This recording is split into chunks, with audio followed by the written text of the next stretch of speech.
Voy a hablar ahora sobre técnicas esenciales de trabajo con el entorno adulto del niño, niña o adolescente que ha sido víctima de un delito y que se encuentra en contacto con el proceso de justicia. Para empezar a construir el escenario, creo que es importante categorizar o compartirles las categorías en las que entendemos que se ubican las madres de niñas, niños o adolescentes que se acercan a la oficina a denunciar y que son los acompañantes durante todo el proceso. Me voy a referir a madres, mujeres, porque en nuestra experiencia la enorme mayoría de adultos acompañantes que se animan a denunciar y que acompañan el proceso de justicia son las madres. Esto no significa que no existan padres que se acerquen a pedir ayuda, a acompañar niños y a denunciar, pero sí la gran mayoría son las mamás. Lo que vemos es que conocer la victimización de un niño o una niña, de un hijo o una hija,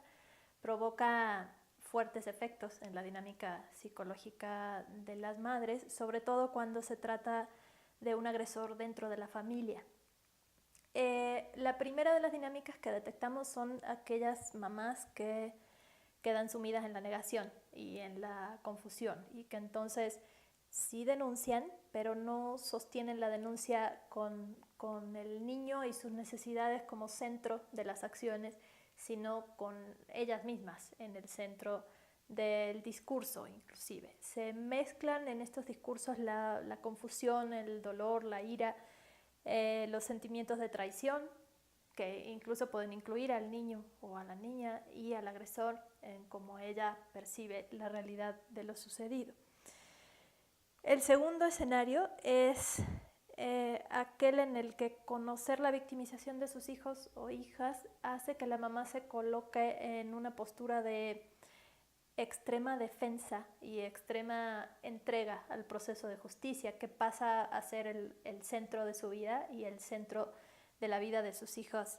e hijas. En general son las mamás que tienden a mostrarse siempre fuertes, nunca débiles, que nunca se permiten que su hijo o su hija las vea tristes o llorar, que incluyen a sus hijos en todos los detalles del proceso, en cada uno de los pasos y en cada una de las acciones y los detalles,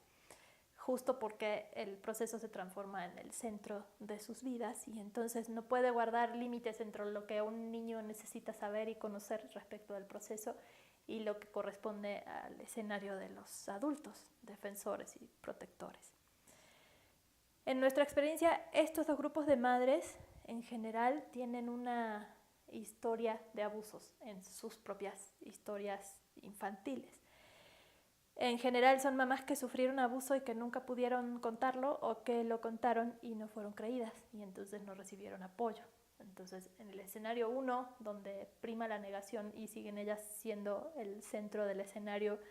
lo que sucede es que reviven la victimización, la impotencia y la desprotección que vivieron en su infancia y eso no les permite acabar de actuar protectoramente, 100% protectoramente de sus hijos y sus hijas.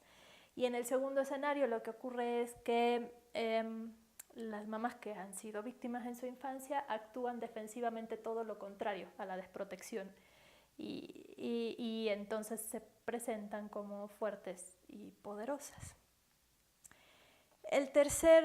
grupo es el de las madres que al conocer la victimización de sus hijos e hijas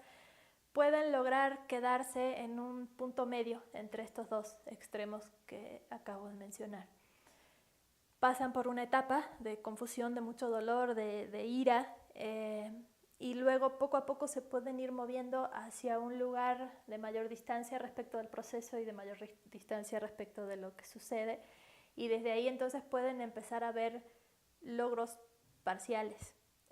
Pueden ver potencialidades y habilidades que van desarrollando tanto los niños a partir del proceso como ellas como adultas protectoras y pueden ver logros parciales y pequeños que tienen que ver con la recuperación del niño y que no necesariamente son la sentencia favorable que buscan las mamás que solo se centran en el proceso de justicia. Este escenario intermedio es el que pensamos que es el más deseable Estar en este punto medio les permite centrarse en las necesidades de los hijos como el primer paso y el eje central de la razón por la cual vale la pena denunciar. Y les permite además separar el resultado del proceso último, que no siempre ocurre, no siempre se logra una sentencia favorable, de las acciones de protección que ellas mismas están pudiendo ofrecer a los hijos, a favor de su desarrollo, a favor de su recuperación.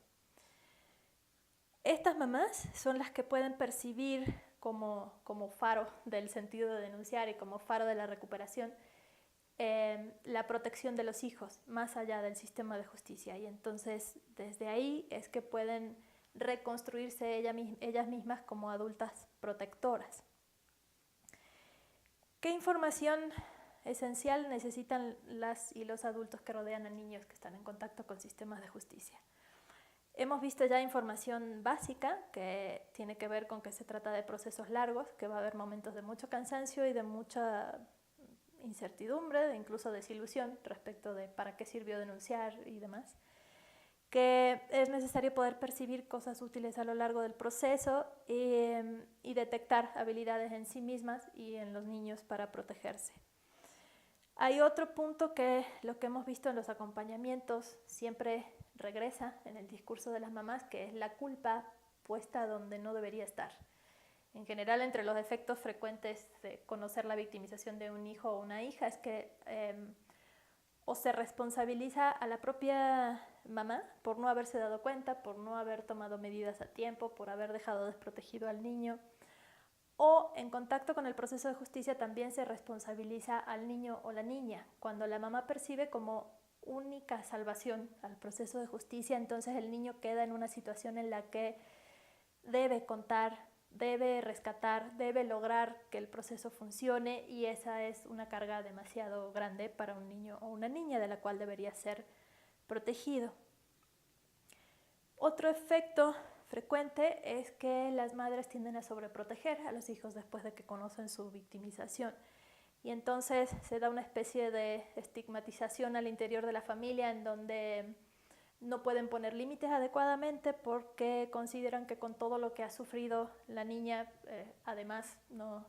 merece o no deberían forzarla a cumplir reglas básicas. Esa sobreprotección frente a la sobreprotección deben ser informadas de que no se trata de eso, que mantener las reglas tiene que ver con el cuidado y con el desarrollo y la crianza adecuadas. Otro efecto frecuente es la sobrevaloración de los efectos de la victimización. Esto quiere decir que todo problema o toda dificultad que siguen teniendo con niñas o niños en el trato cotidiano remite a esto sucede porque fue víctima. Es necesario ahí aportar información específica sobre que sí hay situaciones en las que necesitan contención específica por haber sido víctimas de un delito, pero no necesariamente todas las veces. Puede haber manifestaciones conductuales, incluso dificultades para el manejo emocional o múltiples síntomas y dificultades que simplemente tienen que ver con etapas de desarrollo que el niño está atravesando, y eso ayuda a diferenciar los efectos del abuso, los efectos del proceso de justicia y el desarrollo normal de niñas y niños. Por último, solo mencionarles que el formato que más útil nos ha resultado es intercalar el formato de grupo de madres o adultos cuidadores y las sesiones individuales de acompañamiento para sostener esta información. En el formato grupal, lo que sucede y lo que hace posible es que existan en un mismo grupo madres que acaban de iniciar el proceso y entonces están en esta etapa de negación, de angustia, de confusión, madres que van a la mitad y madres que ya están terminando, incluso algunas que probablemente han logrado resultados positivos, no solo necesariamente la sentencia, sino ver a sus hijos protegidos y con un desarrollo adecuado. Este manejo de información ayuda mucho a que las que están empezando se espejen con las que ya están por terminar, y del mismo modo las que están por terminar se espejen con las que acaban de iniciar para detectar cuáles son los logros que han tenido a lo largo de todo ese camino que como dijimos hace rato es largo y difícil.